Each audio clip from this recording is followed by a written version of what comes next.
கிறிஸ்துவுக்குள் பிரியமானவர்களே, உங்கள் யாவருக்கும் இரட்சகராகிய இயேசு கிறிஸ்துவின் திருநாமத்தில் லகாயர் ஒளிப்பின் சார்பாக இனிய கிறிஸ்துமஸ் புத்தாண்டு நல்வாழ்த்துக்களை தெரிவித்துக் கொள்கிற கர்த்தர் உங்களை ஆஸ்வதிப்பாராக. இந்த கிறிஸ்துமஸ் காலங்களில் நாம் ஒரு வசனத்தை தியானிக்க இருக்கிறோம். வேதாகமத்தில் மத்தேயு எழுதிய சுவிசேஷ புஸ்தகம் 2வது அதிகாரம் 5வது வசனம் இப்படியாக சொல்லுகிறது: அதற்கு அவர்கள், யூதேயாவில் உள்ள பெத்லகேமிலே பிறப்பார். இந்த வார்த்தைகளை கேட்டுக்கொண்டிருக்கிற கண்பார்ந்தவர்களே, பெத்லகேம் இந்த வார்த்தை நமக்கு ஒரு பழகி போன ஒரு வார்த்தை.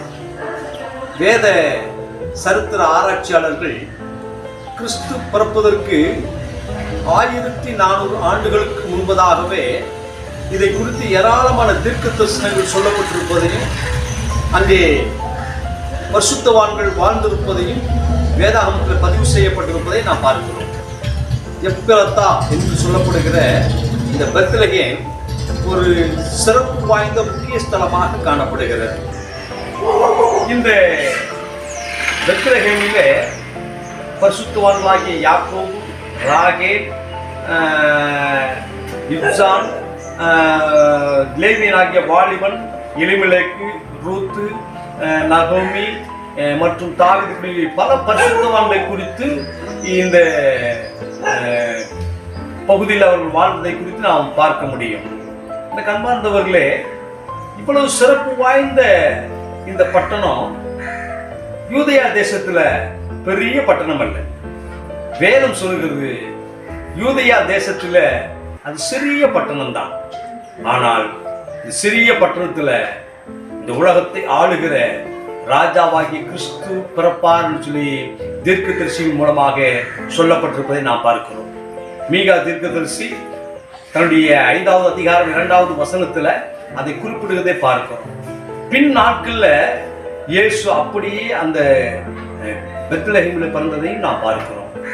இந்த வார்த்தை நமக்கு எதற்காக கேட்டீங்கன்னா, பல நேரங்களில நாம் கடவுளுடைய பிள்ளைகளாக பரிசுத்தவான்களாக காணப்பட்டாலும் நம்மை அறியாத அநேகர் உண்டு. அவர்களுக்கு அறியும் பொருட்டாக இயேசு நமக்குள்ளே பிறக்க வேண்டும். இந்த வார்த்தைகள் கேட்கிற உங்களுக்கும் எனக்குள்ளும் இயேசு இந்த புதிய இந்த நாளில நிச்சயமாக நம்முடைய இருதயத்தில் அவர் பிறக்கணும். அவர் இந்த உலகத்தை ஆளுகிறவராய் காணப்படுகிறார். அவர் பிறந்தா அநேக தேடி வருவாங்க.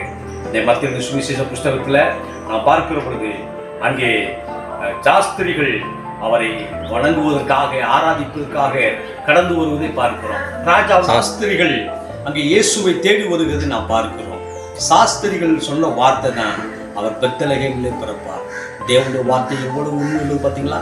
இந்த உலகத்துல இந்த உலகம் உருவாருக்கு முன்பதாகவே உங்களையும் என்னையும் தெரிந்து கொண்ட ஆண்டவர் இந்த அருமையான நாளில நம்முடைய இருதயத்தில் பிறப்பாரையானார். சிறியவர்களாய் யூதேயா தேசத்திலிருந்து பெத்லகேமை போல இருந்த நம்மை இந்த உலகத்துக்கு அறிய செய்கிற தேவன் நம்மோடு கூட இருக்கிறார். நிச்சயமாக வருகிற நாட்களில் தேவன் உங்களுக்குள்ள ஒரு பெரிய அதிசயங்களை செய்து உங்களை ஆசீர்வதித்து நடத்துவாராக. ஆமென். கர்த்தர்